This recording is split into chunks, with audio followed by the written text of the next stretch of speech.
Alright, so before I go buy and then machine the sheet of acrylic that's going to become the floor of my desk PC, I wanted to build a mock-up. And the reason for that is, even though CAD is really good at doing the basic geometry and laying out the major components, it's not very good at things like wiring harnesses or anything that's kind of flexible and arbitrary. So by building a mock-up of the floor and laying out all the components and running the cables, I can figure out how I'm going to do the cable management and any holes for mounting those cable management fixtures. I'll already be able to know where they need to go before I make the tool paths to machine that acrylic. So I have this sheet of material. It's just underlayment because a sheet of plywood nowadays would easily blow the budget for this project. And it's 24 inches wide by 60 inches in length, which is the size of the acrylic floor for the desk.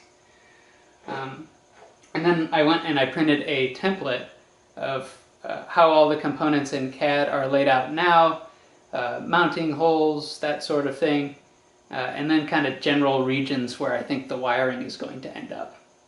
And I also put a grid on there so that when I'm laying out these cables, I know where I'm putting anchors and things, and I can easily go and translate that back into the CAD model. But the template is only the size of the workable area of the floor. And by that I mean there's a little bit of a border around the outside of the acrylic panel where it slides into slots in the walnut exterior frame. So the first thing I need to do here is mark out, draw some lines where that border is so that when I'm sticking the template to this piece of material, I get it accurately placed.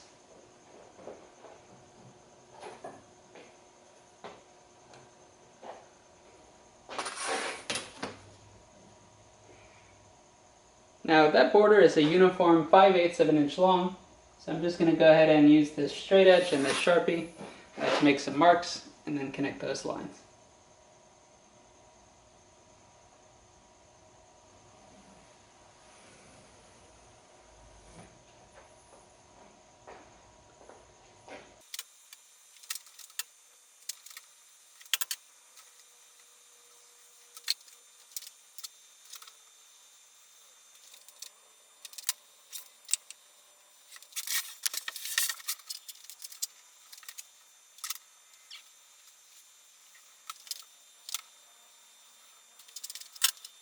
So that's looking pretty nice. Just a simple alignment guide to help me get the paper template on here in the right position. Okay, so I've moved the sheet of material just to this plastic table, mostly because I'm going to be doing spray adhesive and I don't want overspray to get all over my workbench. But let's go ahead and get the template rolled out.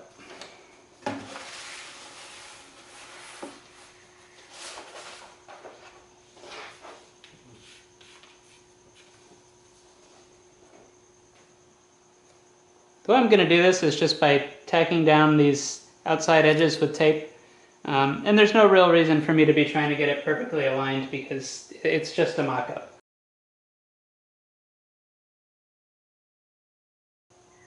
Now I'm actually going to tape the entire lower edge to give me a hinge so that I can peel back the template, spray some adhesive on it, and then fold it into place.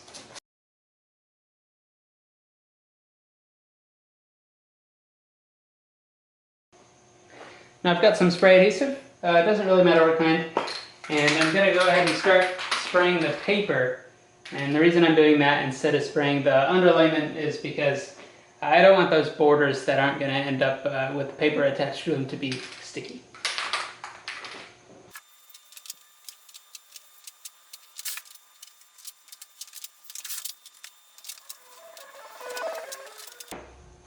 And I'll go ahead and get a little bit on the non-border part of the wood, just to be thorough. This stuff's already smelling up the garage. I'm glad that I moved the car out, but I probably should have left the garage door open too.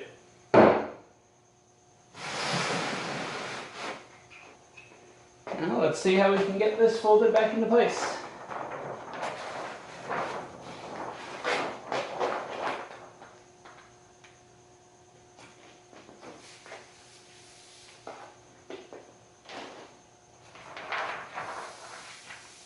You're supposed to be able to reposition this stuff for at least a few minutes after you spray it, which I'm hoping will help me get any wrinkles out.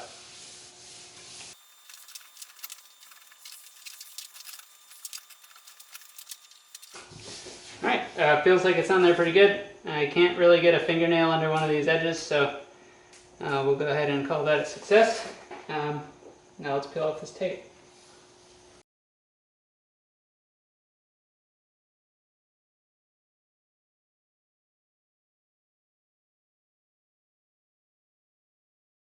Alright, so this is looking pretty clean to me. As you can see, we've got a nice straightforward template going. All the major elements are there, areas for the wiring harnesses, for the hardline tubing, and even for these little bend guides that I'm going to 3D print for bending the tubes into shape. And this should all make it pretty easy to go ahead and start mocking up the desk. So let's get some components on here. First things first, I'm going to go and drill all the holes for all of the bolts and other hardware now. Best to get that out of the way instead of after components are on the board, so I don't have to worry about dust getting in things.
The way I've got this board designed, these little bending guides for the hardline tubes get bolted straight down to the board. But when those are all there, there's no way for me to attach all the components since some of them overlap. So before I do that, what I want to do is get the motherboard and the GPU mounted just so that I can dry fit this riser cable and make sure that it's the right length. If I do have to move the GPU a little bit further or closer to the motherboard, it's best to learn that now before I go bend the tubes and then get all the other components put in place. The motherboard is pretty easy to install. Got some long number 6 screws that go through the bottom of the board into a threaded number 6 hex standoff. And then some shorter number 6 screws hold the motherboard in from the top, just like you would inside a regular case. I'm only going to do 4 for now, since it's just a dry fit. There's no reason to thread in all 9. The GPU is a little bit trickier because the way the water block is assembled, some M2.5 screws hold the backplate in and screw into the water block from the bottom. So I'm going to have to interface with a few of those screws at the corners, but it means I have to use a long M2.5 screw through this non-threaded spacer and then through the backplate and into the water block. And that means that I'm going to have to hold my $1,800 graphics card in the air while I try to thread some screws into it from the back. Wish me luck.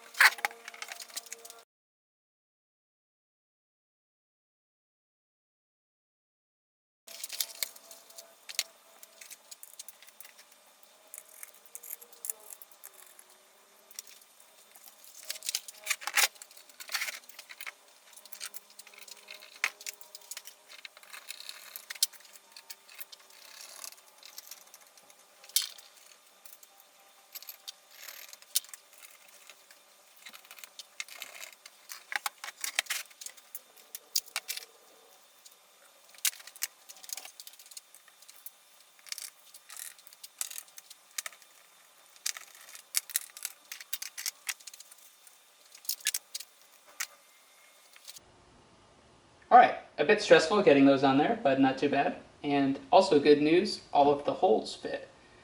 which is especially nice because it means both my CAD model is correct and I drilled these holes by hand, so there's really no guarantees.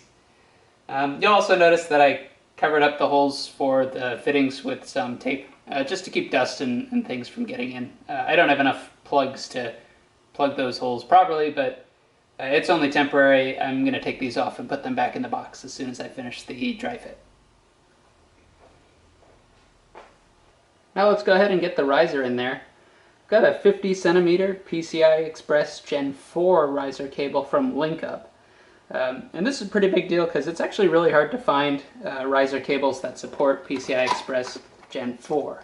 The specification makes it pretty difficult for that type of connectivity to exist over a long cable run. So this is a pretty new offering from LinkUp, and hopefully it works out well.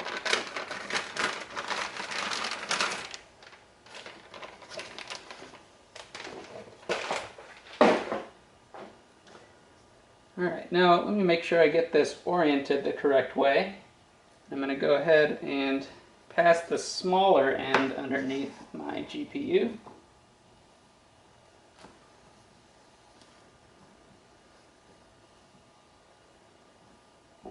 And it's not actually a tight fit, it's just the cable with all the shielding is so stiff that it's really hugging that floor of the desk there. Get this little cover off. Hook this into my PCI Express connector. I'm going to be really careful and kind of support the motherboard with my finger from the back here. Just because I don't have all those standoffs in, it's still a little flexible. Get this little cover off over here. Loop this back around.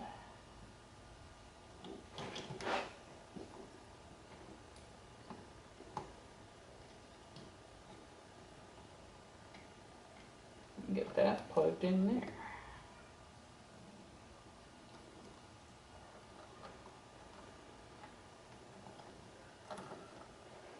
Awesome. I'm actually pretty impressed with that. I was hoping, well, not hoping, but I figured I would have to add a little brace here to hold this down and manage my cables all nicely, but that's lying in place pretty good, so I'll probably just save myself the effort and leave that as is. But the good news, again, is that it looks like the CAD is correct. These components are spaced apart about as far as they need to be for a comfortable layout of that cable. And I don't have to change anything before I proceed with the build. Now it's time to start bending these hardline tubes. I've got all my supplies laid out here. Got some 10mm inside diameter acrylic tubing. I have a silicone insert to go in there as well to keep them from collapsing while I'm bending them. Got my heat gun. Went with an adjustable temperature version so that I can keep things steady and smooth when I'm heating up the tubes. I've got a tool for chamfering the edges of the tubes, both inside and outside, once I'm done cutting them. And then lastly, I've got these printed bend guides that I made. And these are going to be handy because they'll let me constrain the exact radius that I want to bend the tubes for so that it fits my design. And I think that'll be super helpful. I printed them out of a polycarbonate ABS mix from Polymaker that I'm hoping is going to be robust enough to stand up to the heat of the tubes as I'm bending them. And that's about it. I haven't done this before, so fingers crossed that it goes smoothly, but I bought a bunch of extra tubes just in case I mess up, and then, I mean, a bunch of people do this on the internet all the time, so how hard could it be? I'm going to start out with this small piece of tubing up here, just to get a feel for how the bending is going to go. So the first thing I'm going to do is screw in one of my little tube guides here. I've just got some self-tapping wood screws, and I'm going to go straight into the front of this wood floor mock-up that I've got.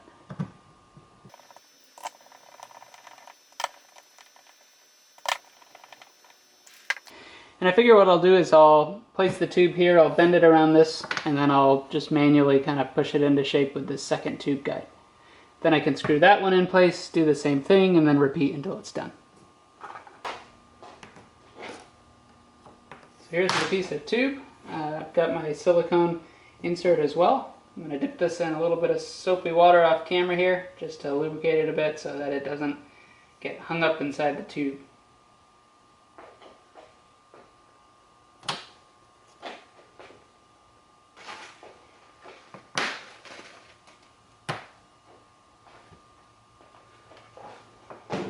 Now I've got my heat gun set for about 325 degrees Fahrenheit or 150, 160 degrees Celsius.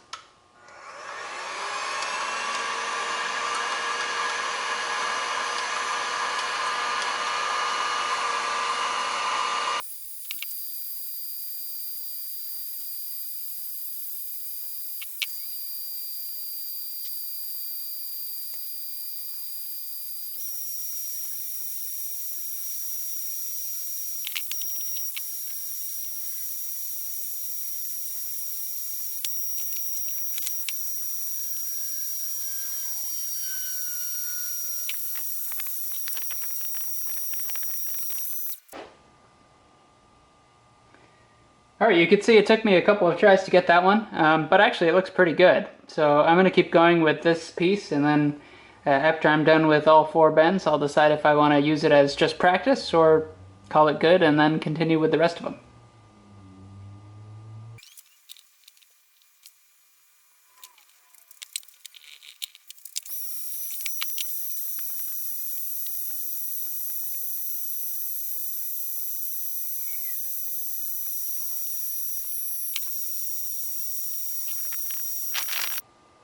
So it turns out that this is pretty tedious to do. I still have some decent results from my first couple of bends here, but I'm going to keep going with this practice piece, see if I can learn anything more about what techniques work best, and then I'll decide where to go from there.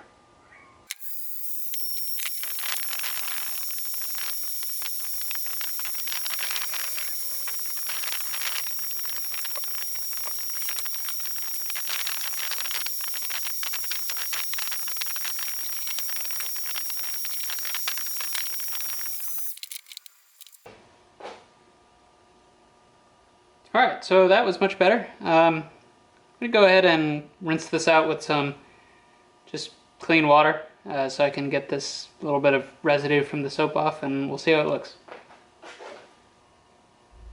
Not too bad. I think this would be perfectly usable, but I'm going to go ahead and chop it off and then call it a practice piece and do another version of the same tube just to see if I can get some more consistent results now that I know what I'm doing and what I'm looking for.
Okay, so it turns out this is actually pretty hard. I took a break from it for a while and came back with a couple of new ideas. So in addition to uniform heating being kind of a challenge, it's also difficult to get the heat applied exactly where the bend is when you've got a situation like this where I've got a bunch of bends I'm trying to do pretty close together on the same piece of tubing. So a solution for that is I've got some dry erase marker. I'm going to make a little mark on the center of the radius for each bend, and then I'm just going to try and wipe that off with some rubbing alcohol after I make the bend. Secondly, to kind of combat how quickly these tubes cool and lose their malleability, I'm just going to do one little guide at a time. I'm going to try to bend the tube by hand into pretty close to the right shape when it's over the heat gun, and then I'll just use the guide to finish it off to get it into exactly the form that I want it. So this part that I made yesterday I could probably use, so I'm going to set it aside and get started on the rest of the tubing, just in case I happen to run out of tube while I'm doing this.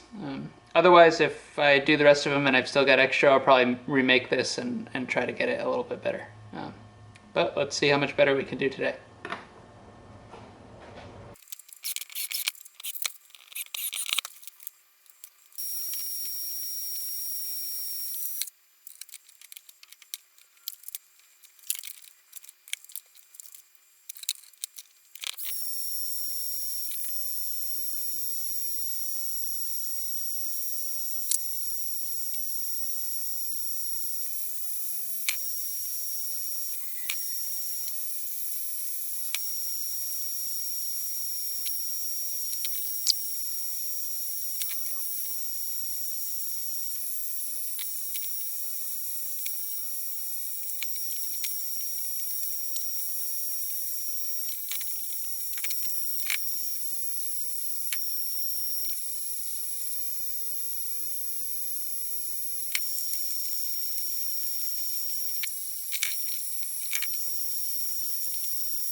So I've accepted that these aren't going to be exact, which as an engineer pains my soul.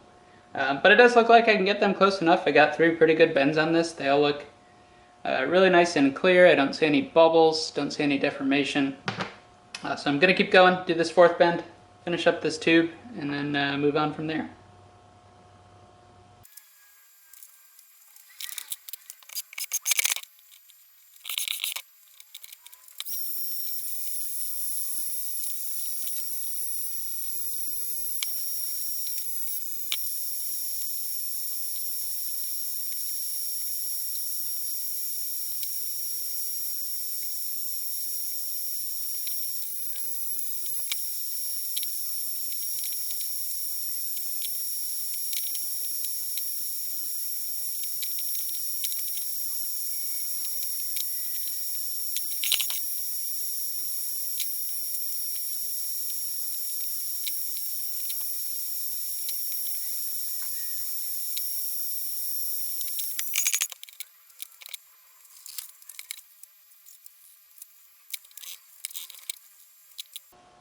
Okay, so it looks like this one's about as good as it's going to get, and I'm actually pretty happy with how it came out. But an unfortunate side effect is that it looks like the little dry erase marker that I was using to mark the centers of the bends, when it gets heated up, kind of etches the surface of the tubes. So for the next few, I'm going to make smaller marks with the marker. I'm going to have them on the underside of the tubes, and then I'll probably try and wipe them off as soon as I've started the bend and that I could keep track of where the bend is without the marker.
All right, there's the next tube. Looks pretty good. I'm not going to bother trimming it until later because then I can account for whether or not the ends of the tubes where they fit into the fittings are exactly where I expect them to be. But let's set this aside and keep going.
Okay, so there's the most complicated tube.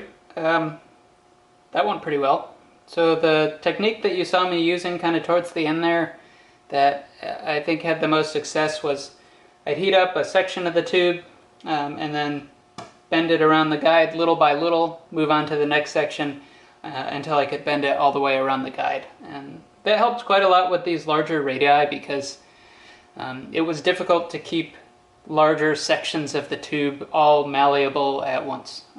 So lots of lessons learned there. I think I'm going to redo that first tube that I struggled with yesterday, and then also that one where the marker etched away at the surface finish a little bit. I've got plenty of tube left to do that, but I think I'll do it off camera because you guys don't need to see me fight through that a second time.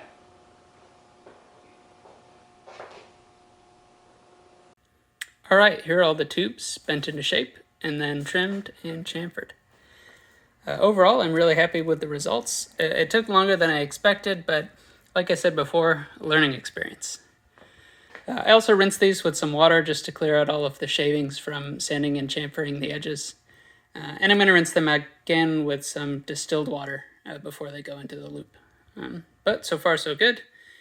And now that the tubes are out of the way, I can go ahead and start mounting some components to this mock-up.